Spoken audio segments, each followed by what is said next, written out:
नमस्कार दोस्तों। Russia Ukraine के वॉर के बाद और चाइना और ताइवान का जो कॉन्फ्लिक्ट चल रहा है उसके बाद ऐसा लग रहा है कि पूरी दुनिया एक न्यूक्लियर वॉर के कगार पर है। आज हम सबको पता है कि इंडिया भी एक न्यूक्लियर कंट्री है, न्यूक्लियर पावर है।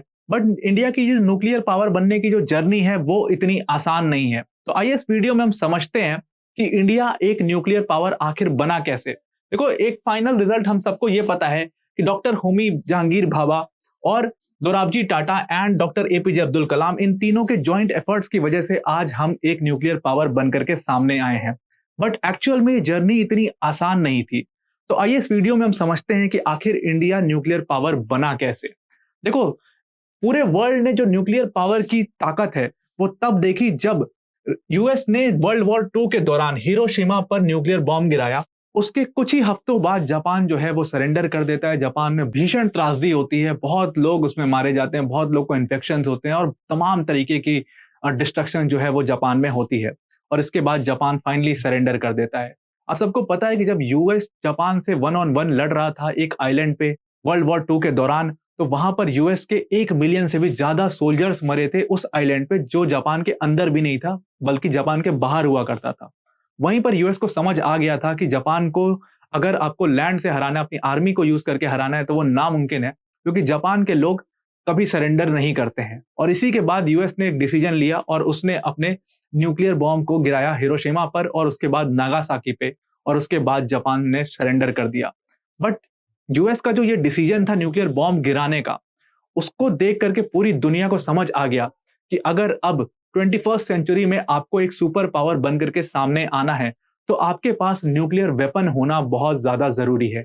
और वहीं से पूरा स्क्रैम्बल शुरू होता है न्यूक्लियर वेपन को डेवलप करने का। जितने भी उस समय बड़ी कंट्रीज थी जो वर्ल्ड वॉर टू लड़ रही थी, उनके दिमाग में एक चीज साफ बैठ जाती है कि अगर आपको सुपर पावर बनना है तो न्यूक्लियर वेपन को डेवलप करना पड़ेगा।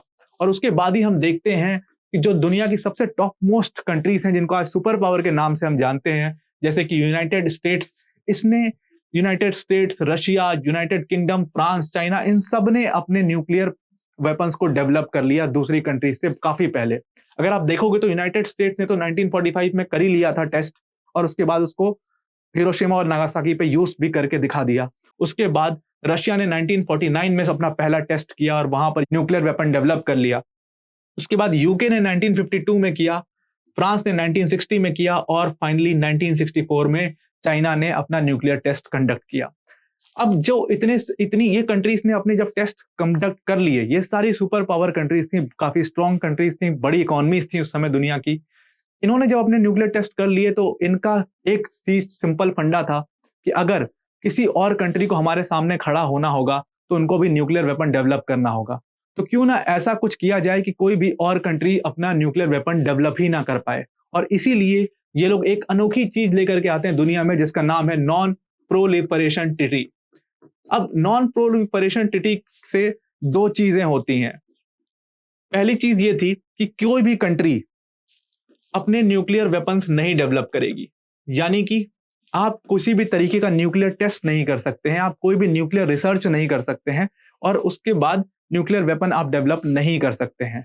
और दूसरा जो इसमें पॉइंट ये था कि जो ये कंट्रीज हैं जैसे कि United states, France, Russia, China, ये जो कंट्रीज इसके मेंबर्स थे, ये कंट्रीज जिन्होंने ऑलरेडी अपने न्यूक्लियर वेपन डेवलप कर लिए थे, ये कंट्रीज किसी भी ऐसी कंट्री को हेल्प नहीं करेंगे उनके न्यूक्लियर वेपन डेवलप करने में जिनके पास न्यूक्लियर वेपन नहीं है।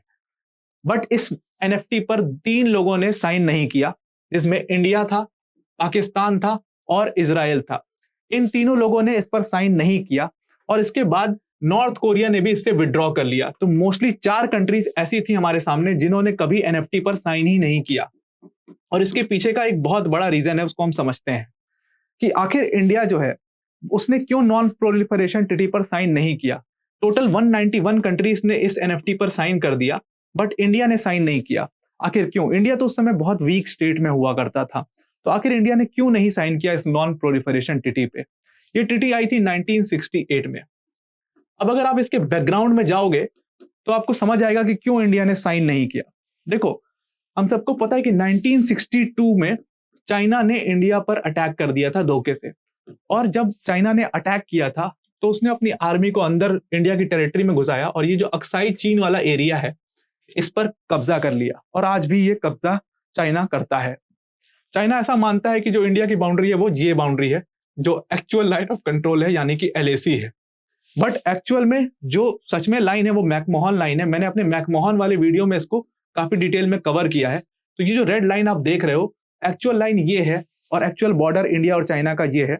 और ये जो अक्साई चीन वाला एरिया है, इसको पूरा चाइना ने इलीगली कवर किया हुआ है, यानी कि इस पर कब्जा किया हुआ है। अब 1962 के इस वॉर के बाद चाइना जो है उसके पहले से ही अपने न्यूक्लियर वेपन्स को डेवलप कर रहा था। चाइना पहले से ही अपनी न्यूक्लियर एनर्जी पर काफी रिसर्च कर रहा था और 64 में फाइनली चाइना जो है वो एक न्यूक्लियर वेपन कंट्री बन जाता है। अब आपको पता है कि पाकिस्तान दूसरी तरफ जो हमारा नेबर है, उससे हमारे जो हालात हैं वो 1947 के बाद से ही खराब थे और हमेशा से एक कोल्ड वॉर चलता आ रहा था इंडिया पाकिस्तान के बीच में। तो फाइनली जब चाइना जो है 1964 में न्यूक्लियर कंट्री बनता है, उसके बाद ये पाकिस्तान से अच्छे रिलेशन डेवलप करता है और चाइना और पाकिस्तान मिलकर के इंडिया को कॉर्नर आउट करना शुरू कर देते हैं। उसी के बाद 1964 के बाद का यही चाइना और पाकिस्तान का जो साठगांठ थी, उसके बाद हमने देखा कि 1965 में पाकिस्तान ने इंडिया के अगेंस्ट वॉर छेड़ दिया। इसी इंडिया पाकिस्तान वॉर के बाद इंडिया को एक चीज तो क्लियर हो गई कि चाइना जो है और पाकिस्तान, ये दोनों मिल करके इंडिया को कहीं ना कहीं कॉर्नर आउट कर रहे हैं। हालांकि इस वॉर में इंडिया ने पाकिस्तान को बहुत बुरी तरीके से रौंद दिया था, बट यहां से एक न्यूक्लियर डेटरेंस की जरूरत इंडिया को महसूस होने लग गई थी। और इस समय 1965 के समय पर जो हमारे प्राइम मिनिस्टर थे लाल बहादुर शास्त्री, उनको एक चीज और पता थी कि चाइना कहीं ना कहीं अपना न्यूक्लियर वेपन डेवलप करने के बाद पाकिस्तान की हेल्प कर रहा है उसको न्यूक्लियर वेपन को डेवलप करने के लिए, क्योंकि पाकिस्तान ने भी एनएफटी पर साइन नहीं किया था। और इसके बाद ही 1965 में ये चीज समझने के बाद लाल बहादुर शास्त्री हमारे प्राइम मिनिस्टर ने एक national explosive design group launch किया और उसमें सबसे जो इंपॉर्टेंट तिकड़ी जो हमारे देश की थी न्यूक्लियर के डेवलपमेंट, न्यूक्लियर वेपन के डेवलपमेंट की, that was PM Lal Bahadur Shastri, that was Homi Bhabha and that was Dorabji Tata. देखो, दोराबजी टाटा बेसिकली एक इंडस्ट्रियलिस्ट हुआ करते थे उस टाइम के, बहुत बड़े, और इन्होंने बहुत सारे हमारे न्यूक्लियर प्रोजेक्ट्स को फंड किया। उन्हीं कैपिटल्स को यूज करके जो होमी भाभा थे, डॉक्टर होमी भाभा थे, उन्होंने अपने जगह जगह पर न्यूक्लियर रिसर्च कंडक्ट किए और जियोपॉलिटिकल लेवल पर लाल बहादुर शास्त्री इन पूरी डिजाइन ग्रुप थी, जो ये न्यूक्लियर एक्सप्लोसिव डिजाइन ग्रुप थी, इसको सपोर्ट कर रहे थे। बट 1965 में ये जो डिजाइन ग्रुप था इसने न्यूक्लियर पावर को डेवलप कर भी लिया था। बट फाइनली होता क्या, जस्ट 1965 में ही होमी भाभा एक अनाउंसमेंट करते हैं और ये बताते हैं कि अगर इंडिया को अपना न्यूक्लियर वेपन डेवलप करना है, पूरी रिसर्च कंडक्ट हो चुकी है, न्यूक्लियर एनर्जी भी डेवलप हो चुकी है इंडिया के पास, अगर अब न्यूक्लियर वेपन इंडिया को डेवलप करना है तो उसमें सिर्फ और सिर्फ 18 महीनों का वक्त लगेगा और इंडिया भी एक न्यूक्लियर पावर बन करके दुनिया के सामने आ जाएगा। और उनकी इसी अनाउंसमेंट के बाद एक प्रतिक्रिया आती है पाकिस्तान के प्रेसिडेंट की कि अगर हम घास भी खा लेंगे, हम भूखे मर लेंगे, लेकिन हम अपना न्यूक्लियर वेपन को डेवलप करेंगे। तो एक चीज तो पाकिस्तान ने उस समय क्लियर कर दी कि कहीं ना कहीं अंदर ही अंदर उनका भी न्यूक्लियर डेवलपमेंट चल रहा है। बट 1965 की इस स्पीच के बाद जो होमी भाभा ने दी थी, उसके बाद एक ऐसी चीज होती है इंडिया में जो कि काफी शॉकिंग थी। उस टाइम पर लाल बहादुर शास्त्री और डॉक्टर होमी भाभा दोनों की अनसस्पिशियस सर्कमस्टेंसेस में डेथ हो जाती है। कहा जाता है कि डॉक्टर होमी भाभा की प्लेन क्रैश में डेथ हुई और ताशकेंट एग्रीमेंट पर साइन करने जब गए थे लाल बहादुर शास्त्री, तो वहां पर उनको सस्पिशियस हालात में कहा जाता है कि हार्ट अटैक हो गया। लेकिन आज तक किसी ने भी इस बात की पुष्टि नहीं की कि आखिर एक्चुअल में इन दोनों की डेथ हुई कैसे थी। तो जनवरी 1966 में होमी भाभा मरते हैं और उसी महीने में लाल बहादुर शास्त्री की भी डेथ हो जाती है। हम सबको पता है कि इस पीरियड के बाद 1966 के इस दौर के बाद 67 में इंदिरा गांधी प्राइम मिनिस्टर बनकर के आती हैं इंडिया की। लेकिन जो उनकी गवर्नमेंट बनती है 1967 में, वो काफी वीक गवर्नमेंट होती है और वो इतने बड़े न्यूक्लियर डिटरेंस का जो एजेंडा है उसको आगे लेकर के नहीं जा पाती हैं इंदिरा गांधी। उनको एक बात समझ में आ जाती है कि न्यूक्लियर डिटरेंस अभी जो है वो सेकंड प्रायोरिटी है। दूसरी प्रायोरिटीज थी उनके सामने, क्योंकि वो खुद भी पहली बार बहुत यंग एज में प्राइम मिनिस्टर बनी थी। उनको अपनी पार्टी में भी जो दो फाड़ हो चुके थे उनके ऑलरेडी, तो वो भी उनको संभालना था। पॉलिटिकल सिचुएशंस इंडिया की उस समय ऐसी नहीं थी कि वो इतने बड़े डिसीजंस ले पाती। तो उन्होंने उस टाइम पर इस चीज को, न्यूक्लियर एनर्जी के डेवलपमेंट को नजरअंदाज कर दिया। बट एक और बहुत ट्रेजिक इंसिडेंट होता है और 71 का आप सबको पता है कि 1971 में पाकिस्तान ने ईस्ट पाकिस्तान और वेस्ट पाकिस्तान दोनों में आपस में युद्ध छिड़ जाता है। बंगालीज जो है वहां पर एक पूरा मूवमेंट शुरू करते हैं और जियाउर रहमान के अंडर में वो पूरा मूवमेंट चलता है। बट पाकिस्तान ने वहां पर जो अपना उनका डिफेंस गवर्नर था टिक्का खान, उसको भेज दिया। कहा जाता है कि टिक्का खान खान को आज भी द बुचर ऑफ बंगाल कहा जाता है, और वो वहां पर जाता है और लाखों लोगों को मारता है वहां पर। पाकिस्तान के इस हरकत के बाद से इंडिया जो है वो अपनी तैयारी शुरू कर देता है कि जो ये पाकिस्तान है ये जरूर से जरूर कुछ ऐसी हरकत करेगा जहां पर इंडिया को एक्शन लेना पड़ेगा। और वही पाकिस्तान ने किया। पाकिस्तान ने इंडिया की एयरफील्ड पर भी अटैक कर दिया। जस्ट इसके बाद 1971 में इंडिया ने पाकिस्तान के ऊपर अटैक किया और पूरी तरीके से पाकिस्तानी सेना को घेर लिया। हम सबको पता है कि किस तरीके से फिर बांग्लादेश का जन्म हुआ और 93,000 पाकिस्तान के सोल्जर्स ने सरेंडर करने पर मजबूर हो गए। आपको पता है कि जो उस समय प्रेसिडेंट हुआ करते थे यूनाइटेड स्टेट्स के, रिचर्ड निक्सन, वो भी इस वॉर के खिलाफ थे। वो चाहते थे कि 1971 में पाकिस्तान जो कर रहा है ईस्ट ईस्ट पाकिस्तान में, वो चीज होने दी जाए और इंडिया उसमें कहीं भी बीच में ना घुसे। वो नहीं चाहते थे कि इंडिया इसमें इंटरफियर करे। वहीं पर दूसरी तरफ यूके भी इसको पाकिस्तान को सपोर्ट कर रहा था। तो उस टाइम पर देखो आप, पाकिस्तान, यूएस, यूके, चाइना जैसी कंट्रीज मिल करके किस तरीके से इंडिया को कॉर्नर आउट करती थी और बुली करने की कोशिश करती थी। और इनफैक्ट आपको पता होगा कि 1971 में बे ऑफ बंगाल के साइड से यूएस ने अपनी सबसे बड़ी जो उनकी वॉरशिप थी उसको भेज दिया था इंडिया पर बे ऑफ बंगाल के साइड से अटैक करने के लिए। और दूसरी तरफ से यूके ने अपने नेवी फ्लीट को भेज दिया था अरेबियन सी के साइड से इंडिया पर अटैक करने के लिए। लेकिन तभी, और यहां पर जब दोनों साइड से अटैक होने वाला था, तब हमारे पास नेवी फ्लीट में सिर्फ एक वेपन था, जो था आईएनएस विक्रांत। और इस आईएनएस विक्रांत के दम पर हम नहीं जीत पाते इन दोनों कंट्रीज से, क्योंकि ये कंट्रीज ऑलरेडी उस टाइम पर सुपर पावर्स बन चुकी थी। और उस टाइम पर, और आज भी जो हमारा दोस्त है रशिया हमारे लिए आया। रशिया ने बीच में इंटरफेयर किया और रशिया ने अपनी क्रूजर्स, 2 क्रूजर्स को, 2 डिस्ट्रॉयर्स और उसके साथ साथ पूरी 6 सबमरीन्स को भेजा हमारे सपोर्ट के लिए। और रशिया के इसी सपोर्ट की वजह से आज भी जो है आप देखते हो कि इंडिया और रशिया के रिलेशंस बहुत अच्छे हैं। 1971 में जब रशिया ने अपनी ये फ्लीट भेज दी इंडिया के सपोर्ट के लिए, तब जाकर के यूएस और यूके दोनों कंट्रीज इंगेज डायरेक्टली नहीं करना चाहती थी। उनको तो ऐसा लग रहा था कि बड़ी इजीली हम इंडिया में घुस जाएंगे, इंडिया को डरा देंगे और फिर इंडिया जो है अपने 71 में अपनी सेना को वापस बुला लेगा और आराम से पाकिस्तान जो है, ईस्ट पाकिस्तान का जो वो रिवोल्ट था उसको दबा करके वहां पर कब्जा कर लेगा। बट ऐसा नहीं हुआ। यूएस और यूके को वहां से वापस लौटना पड़ा। उन्होंने इंगेज नहीं किया। हालांकि तरह हमेशा की तरह वो डरपोक है, तो उन्होंने इंगेज ना करके वापस से अपना रुख मोड़ लिया और रशिया ने इंडिया को सपोर्ट कर दिया।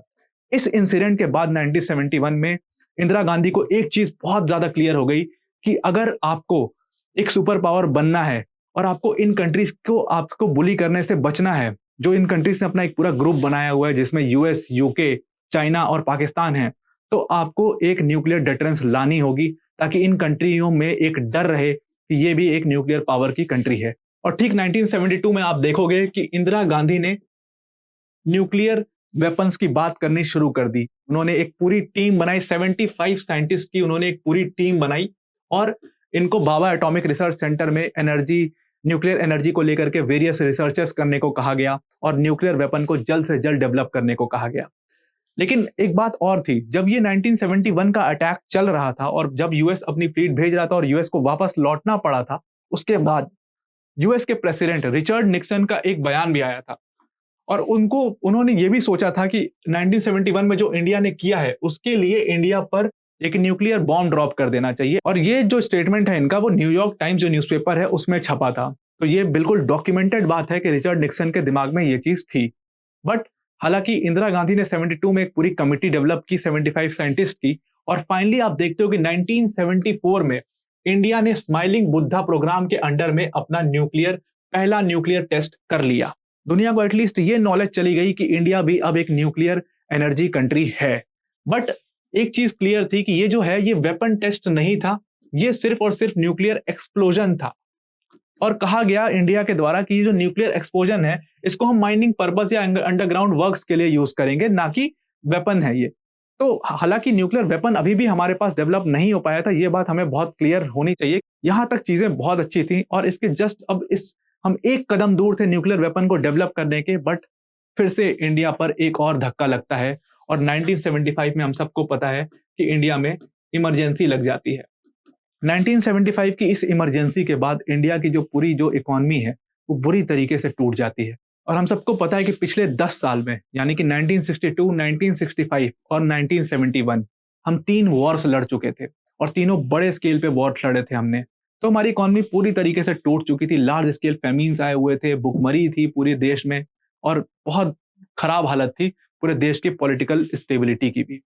जो बड़े-बड़े नेता थे इमरजेंसी के बाद वो जेल में थे, इंदिरा गांधी की गवर्नमेंट टूट गई, तो बहुत चीज़ें उस समय चल रही थी और इस पूरी चीज़ों को चलने का जो दौर है, वो आप देखोगे 1975 से 1991 तक ये पूरी इनस्टेबिलिटी रही गवर्नमेंट में हमेशा, बनती थी सरकारें, गिर जाती थी और उसके बाद तमाम तरीके की चीज़ें चलती थी इंडिया में।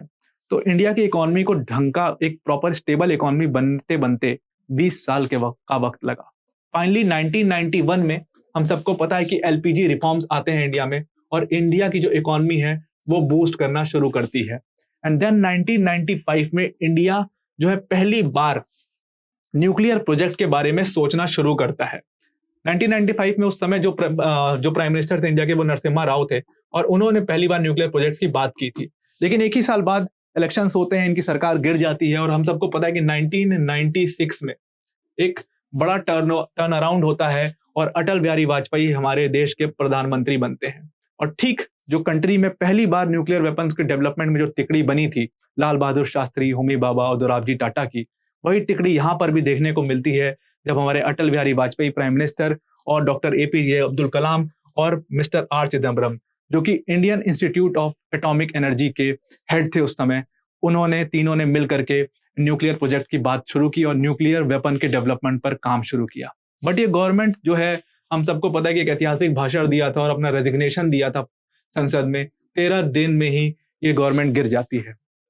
लेकिन फाइनली हालात थोड़े ठीक होते हैं और फिर से एक टर्न अराउंड होता है 1998 में और 1998 में फिर से अटल बिहारी वाजपेयी प्राइम मिनिस्टर बनते हैं और फिर से ये पूरा ग्रुप जो है वो न्यूक्लियर वेपन के डेवलपमेंट के लिए काम करना शुरू करता है। और फाइनली हमने देखा कि ठीक उसी साल 1998 में ही हमने 5 टेस्ट कंडक्ट किए राजस्थान के पोखरण में, जिसको हम शक्ति 1, शक्ति 2, शक्ति 3 और बाद में 2 और टेस्ट यानी कि शक्ति 4, शक्ति 5, ये पांचों टेस्ट हमने कंडक्ट किए शक्ति नाम से और पूरी दुनिया को ये मैसेज चला गया कि अब इंडिया भी एक न्यूक्लियर वेपन स्टेट है।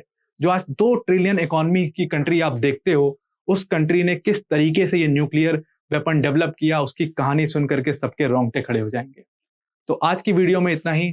Thank you and have a nice day.